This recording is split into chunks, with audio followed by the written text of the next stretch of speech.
Welcome into episode 139 of The Checklist, brought to you by SecureMac. I'm Ken Ray. And I'm August Trometer. We mention two-factor authentication a lot, but it's been a while since we did a deep dive on it.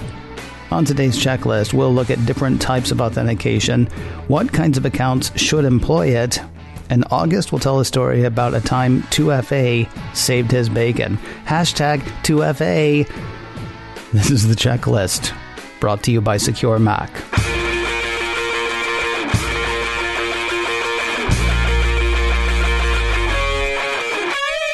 Do people still do hashtag, August? Do people say hashtag still? I think they still say it. Oh, okay. Okay, good. Because I want to try to stay streets ahead, or at least on the same street. It's just, So, Webster's. Let's talk about Webster's. They define authentication as an act, process, or method of showing something, such as an identity, a piece of art, or a financial transaction, to be real, true, or genuine, the act or process of authenticating something.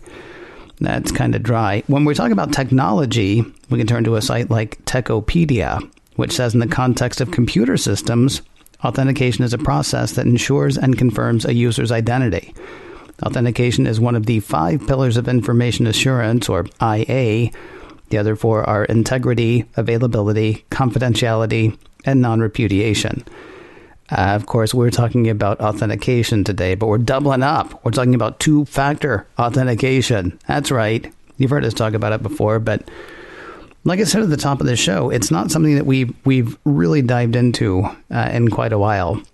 So let's start with why we want two-factor authentication. Sure. And real quick, I'd like to just throw in the difference between authentication and authorization.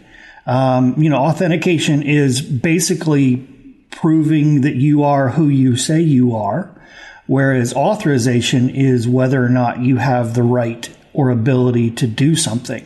So, for example, if let's say you are you empty trash at Fort Knox, you may be authenticated and they may know who you are, but you are not authorized to go into the vault. Right. So there's a little difference there. Well, it's an interesting thing, actually, because a lot of times if you're using single factor, if you're using one thing to get into something, then you can almost think of like your authentication as authorization in a way, because you haven't set up, I don't want to say a hurdle because I don't want to make it sound bad, but well, I mean, let's go with the question because I think I'm about to actually do the reveal. Why would you want 2 factors instead of 1? It's simply because 2 is better than 1. I mean, if you've got something that's very valuable, putting 2 locks on it is a whole lot safer than putting just 1 lock on it. A bad guy would have to pick both locks instead of just the one. If you're only using 1 factor for authentication, you're only 1 step away from having that account or information taken from you and used by somebody who shouldn't be using it. If you're reusing passwords, and we've talked about that a lot, you shouldn't be. A second authentication factor goes a long way to protect you, even if you are reusing passwords across sites. And if a site's passwords are compromised, if somebody hacks into the database or that kind of thing, and they get hold of your password, that second authentication factor should keep that password from being used by anybody but you, because the bad guy has to take that second step. And that's what I was trying not to say as far as the authorization versus authentication. If you're using single-factor authentication, you're just using a password, then you're authorized. And so you are technically making it more difficult for yourself. But for you, it's going to be fine, because we're going to tell you lots of ways that 2-factor authentication can work in your favor. For bad guys, even if they get your password, no, they're not authorized to. Go into your email, or go into your bank account, or go into whichever thing it is that you have the 2-factor authentication set up on. Sure, they've authenticated one part of it, but if they can't authenticate the other, or even the others, then they're not authorized to do anything, on your behalf, or more to the point, with your stuff. Exactly. So with passwords, we've mentioned one type of authentication there. Although, like we just hammered, I think a password alone isn't great because, like you said, if you reuse passwords, then something like the Dunkin' Donuts hack might let somebody into your bank account. I mean, that's one example. We keep picking on Dunkin' Donuts. Let me just say their Boston cream filled is fantastic. I love Dunkin' Donuts for what they are. And hopefully they got their information security thing down at this point. Passwords are the most common type of authentication, but they're one of only 3 types of authentication factors. The 3 are knowledge factors, ownership factors, and inherence factors. There is an easier way to remember that honestly I didn't know until August mentioned it on one of the past checklists. So let me throw them at you. Knowledge is... That's something you know. Okay. And a password is a great example of that. Okay. And ownership is? Something you have. Okay. And finally, inherence is? Something you are. Okay. Now, you just gave the one for knowledge, and of course, we talked about it. That's passwords. It's secret questions, stuff like that. Are there any other that I'm missing, or would those be the ones that people would most commonly come to as far as knowledge-based or something you know? Yeah, it's mostly passwords, secret questions, PINs, those kind of things that you have stuck in your head somewhere, or maybe you wrote it down on a Post-it note and stuck it to your screen, but it's information that only you should have, and that's what gets you, through that gate. So we're talking about 2 being better than 1. Would 2 knowledge factors be enough? You know, a lot of companies do that. You have your password and then they have your secret question. You know, what was your first pet's name? What high school did you go to? What street did you live on? And, you know, it is better than just 1. But the problem is with social networks and all of the information that we just sort of leave scattered around online, it'd be pretty easy for somebody to figure out the answer to those questions. Yeah. Yeah, we were talking, I felt kind of bad. I'll talk more about the user group that we presented to here in a couple minutes. But there were lots of people there who I don't know if they expected to hear the word porn star come out of my mouth. But the thing is, there are all these stupid things that happen on Twitter, on Facebook, and they're fun. And I get it. And it's even possible that I did one of these a very long time ago, where somebody says the name of the street that you grew up on and the name of your first pet is your porn star name. Okay, well, okay, that's funny. Haha, it's cute. At the same time, the name of the street that you grew up on is often a security question that you can use to authenticate.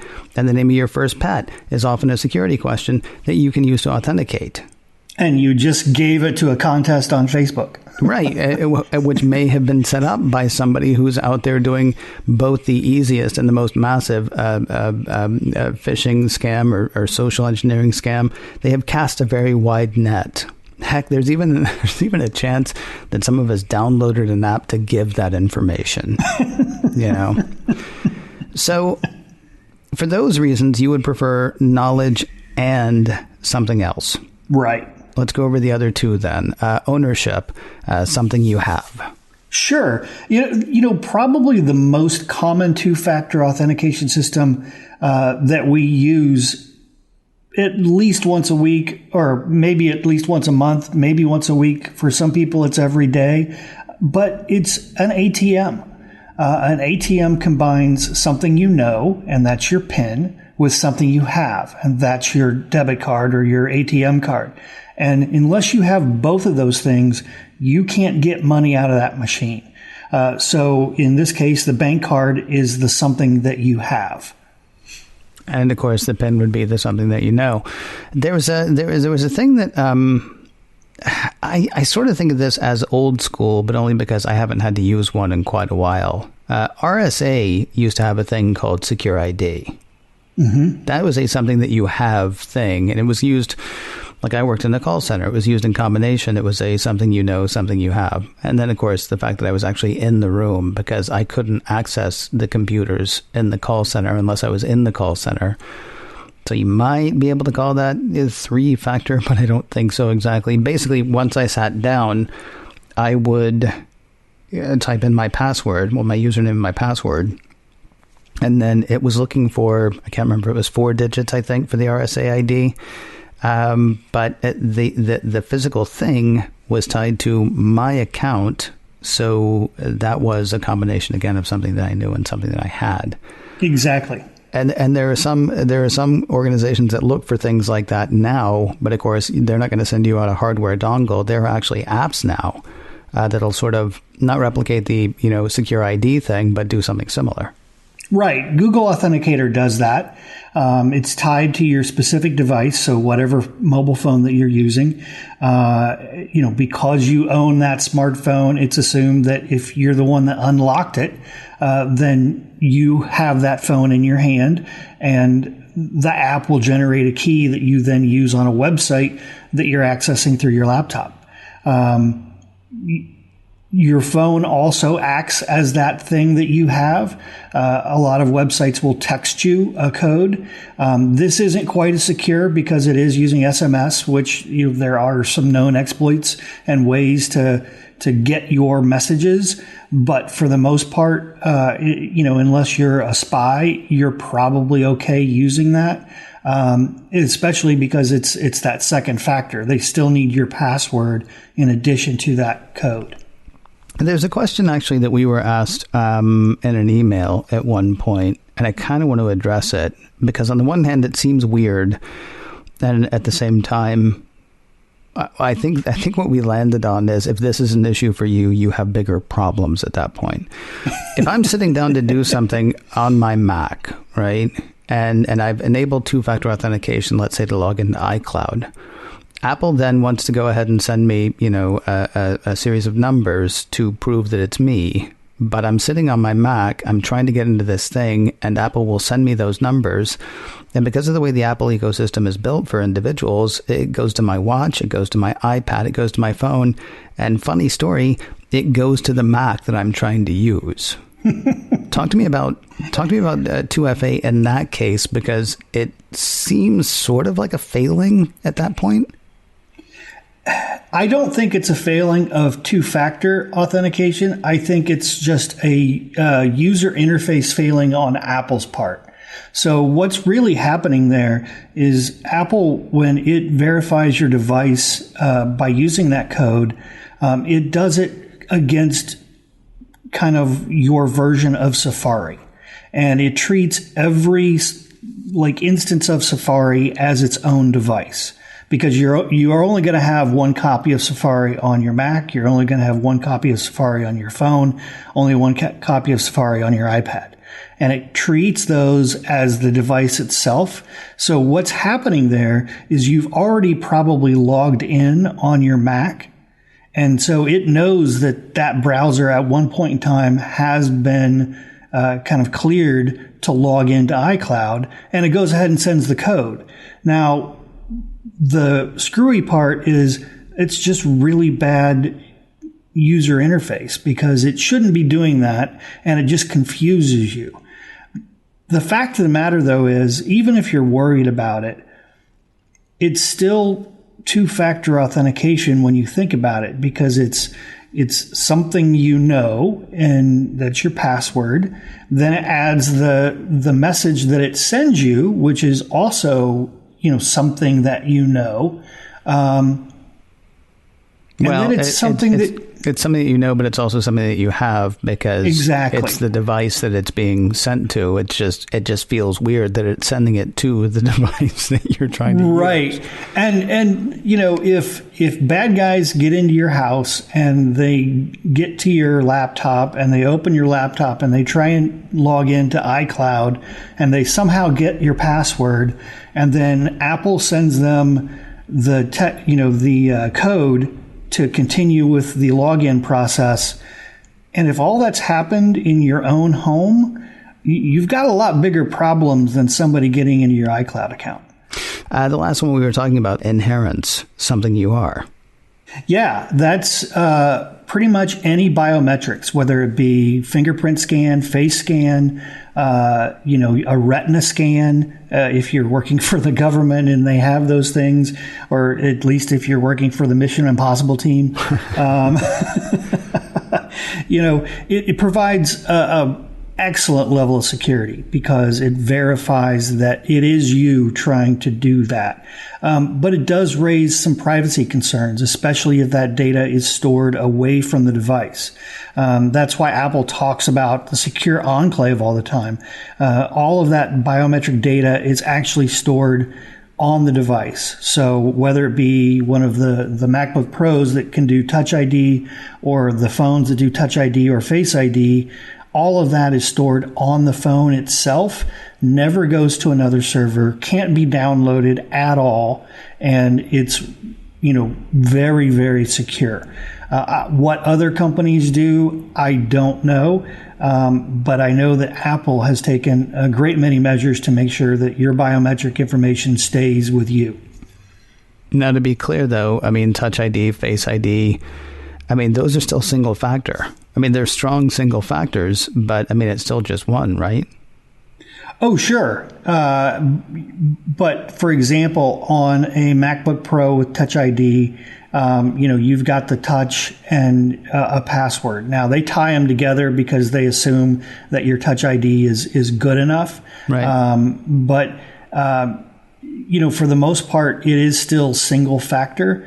There are ways around it. The whole kind of cut somebody's eyeball out and use it in the retina scanner kind of thing is a way around it. But for the most part, it is still very secure because biometrics is about the strongest thing that you can use. Now, it's better when you can have a second factor on top of all of that. And so, for example, the Touch ID would allow you to access your Mac, but you still need all of those other things to access the websites and that kind of thing. We've actually already gone over, because I had down here, we want to go over some examples of 2FA at work, but we kind of already have. Like going to an ATM, as you said, you give them the thing that you have, and then you put in the thing that you know. That's two-factor authentication at work. Google Authenticator is another one, which you mentioned earlier. I know I've got a couple of services that I use where I go to the site, I type in my password, and they're like, cool, what are the 6 numbers? And you're like, because I got to go find the 6 numbers. Here's the thing. All this stuff is important. All this stuff is cool. At the same time, I think there are a few reasons that people don't go ahead and employ two-factor authentication. I'm curious, can you talk to me?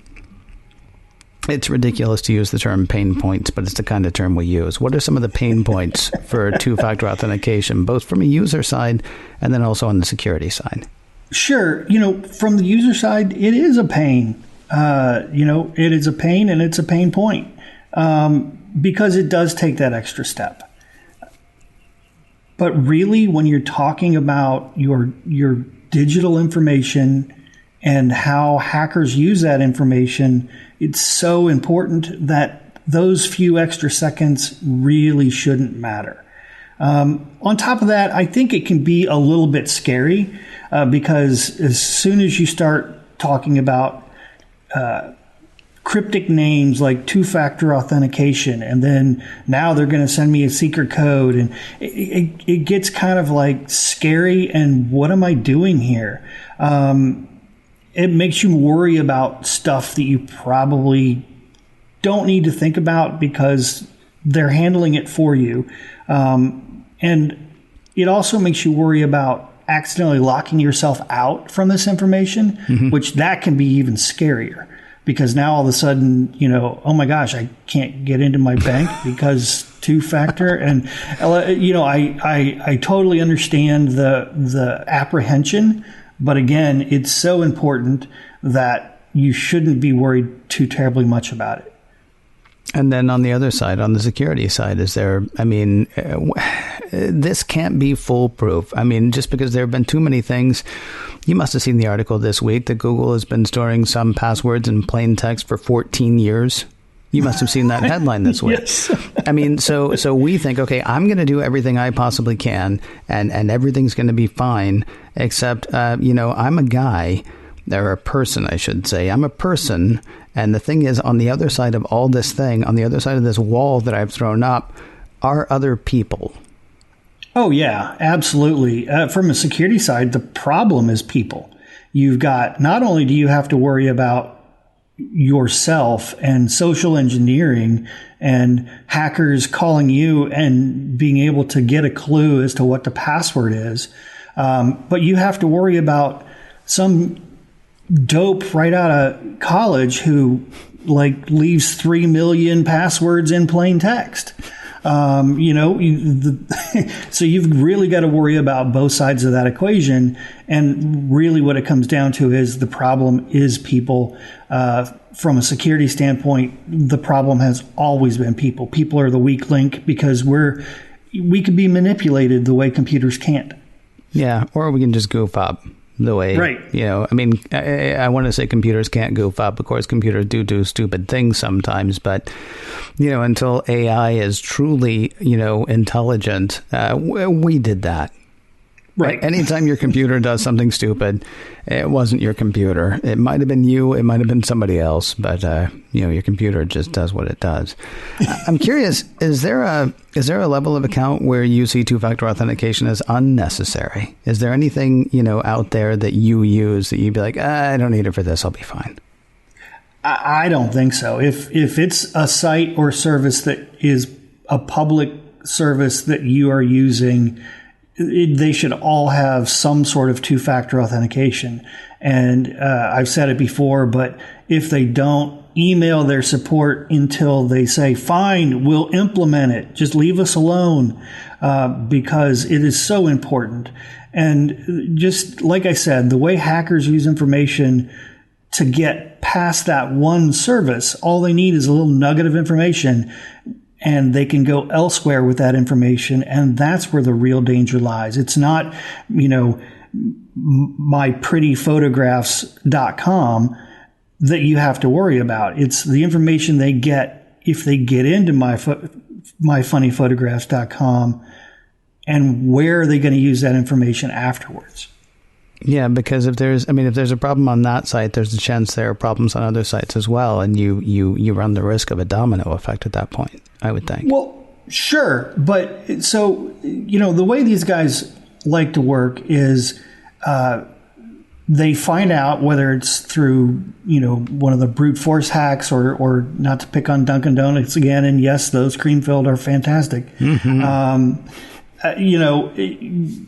If they can find a way into that account, then all of a sudden they have your name, they have your address, they've got your phone number, they've got your email address, and then they go to Amazon and they say, hey, Amazon, I'm locked out of my account. Can you help me? And if it's an inexperienced customer service person, which sometimes it is, and they'll try multiple times until they get the right person, and the person will say, well, can you prove who you are? And you say, well, this is my name, this is my address, this is my email address, this is my phone number. And Amazon checks, and they're like, wow, yep, that must be you, because you know all of the information that's in my computer. And they open up that Amazon account to this person that, is not you. And next thing you know, you're shipping big screen TVs on your credit card to somebody else. And that's how those guys work.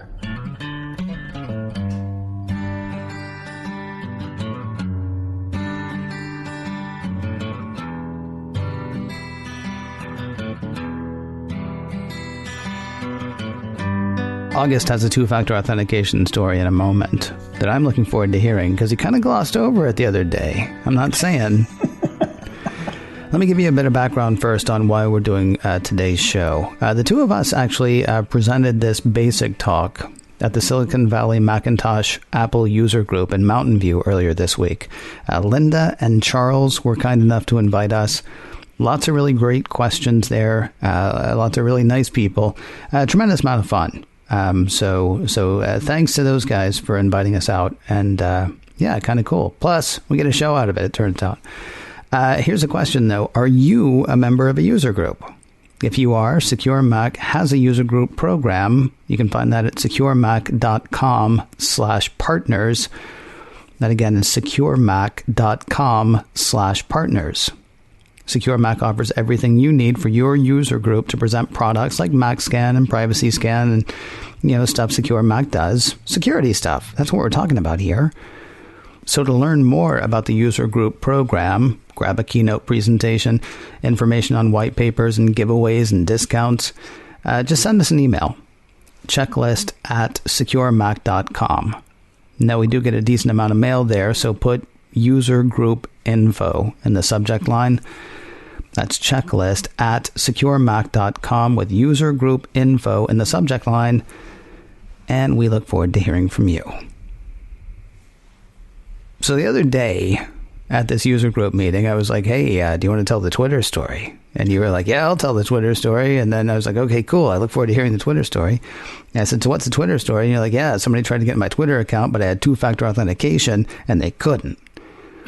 And I'm like, okay, that's good, but it's not the story that I was looking for, really.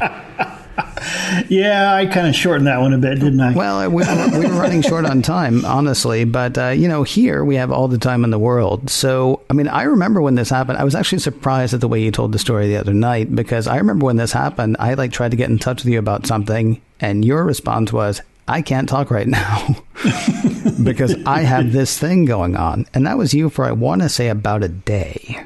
Yep. Do me a favor. Tell us a bit more about what happened there, and about how two-factor authentication was able to save you. Sure. And you said I've got all the time in the world. So once upon a time, I was born on October. I'm sorry, what street was that on? And do you remember the name of your first pet, out of curiosity? Because a lot of people don't. And I'm trying to come up with a porn star name. That's the only reason. This was about, year and a half, maybe 2 years ago. My Twitter handle is August, which, as you might imagine, could be pretty valuable to certain people, because it's a regular word. There are companies called August. Not that any of them had anything to do with this. This was just a punk kid. But he had gained enough information about me online that he even knew my mobile phone number. And so I'm off doing something one night, and I get a text message saying, hey, I'm going to steal your Twitter account. I'm just trying to make a couple of bucks to sell it. But it's just going to be better if you just give it to me. Otherwise, I will release all this private information about you and your family online. That was his threat. And I knew I had two-factor authentication turned on. I knew that I really wasn't worried about losing the Twitter account. So essentially, my response was, and I did it in a much more kind of friendly way, but I basically said, bring it. And within 12 hours, he had released all of the information he had on me on one of the sites where you can share code and that kind of thing, and then sent me a link to it saying, told you. It was crazy the amount of information this guy had. He had information on my father's wife's daughters and knew their email addresses, some of their passwords, social security numbers. It was crazy. And, with that amount of information, like I was saying earlier, it's very easy to go to Amazon or Apple and convince them that you are somebody else because you can answer all of the questions they might have about you. Now, fortunately, on those other accounts, I had two-factor authentication turned on as well. But they had tried. They tried to call Apple. They had tried to get my email and password changed so that they could log into my Apple account. They had tried to do the same thing on my Amazon account. They probably tried to do it elsewhere as well, but those were really the only sort of big e-commerce things that I was using at the time. So two-factor authentication saved my bacon. But then just to make sure, I went and I changed every single password for every single service I could think of. I changed all of the email addresses for every single service I could think of, because that's one of the techniques they use. They say, well, my name is, or my email address is, August at whatever. And all of a sudden the person goes, yep, that's what it says here. So I tried to make sure that could never, ever happen again. I recommend people really think hard. If it's an email address they've been using for years and years and years, just get a Gmail address and change all your accounts. Don't give anyone that email address so that they can't use it. And try and change some of those accounts, because they will come after you if you have something that's valuable. I like that we did the talk at the user group, and I like that we fleshed it out a bit here, because I think we got a bit more information today. Maybe it's because, we weren't staring at people staring back at us. I'm not sure, but... Was I long-winded enough? What, today or that? Yeah. Yeah, no, the whole thing's been great. Honestly, because here's the thing. It's like everything that we talk about. I mean, this is a best practice that we have talked about before. By the way, what August was talking about the difference between authorization and authentication, we actually did a show like this a long time ago. Checklist number 41 was actually the one that you would be looking for. A bit more technical, a bit less, boots on the ground in a way. But if you want more information, I would call this like the 101. If you want the 201 on authentication and authorization, checklist number 41 would be the place to go for that. And the best place to find that, of course, is securemac.com/checklist. You'll find notes for this show, in the next few days. You'll find notes for past shows. You'll find links to past shows as well, like checklist number 41 or, all the other ones that led up to the one you're listening to now. SecureMac.com/checklist. If you have a question you'd like to ask or a topic you would like to hear us hit, our email address is checklist@securemac.com. The address again is checklist@securemac.com. And if you can't remember that, please do remember this. You're listening to The Checklist, brought to you by SecureMac. And we'll talk to you next week.